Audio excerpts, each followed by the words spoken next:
লোকমুখে শোনা বানারসের পান একবার খেলে নাকি সারা জীবন এর স্বাদ মুখের মধ্যে লেগে থাকে।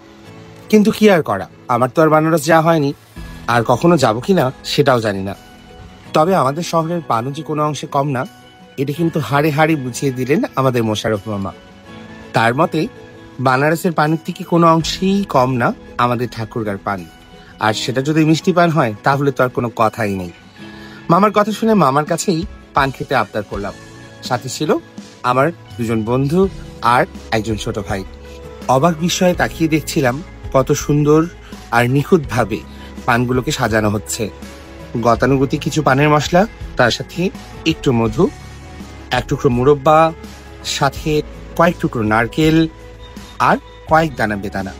মিষ্টি পানের স্বাদকে আরো একটু বাড়িয়ে দেওয়ার জন্য একটা করে জেমস চকলেট।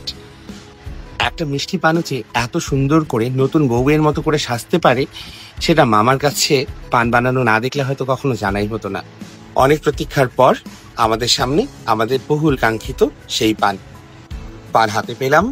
অপেক্ষা এখন খাবার। সত্যি কথা বলতে বানারসের পানের স্বাদ জানি না, বাট আমাদের ঠাকুরগাঁর পান সত্যিই সুস্বাদু।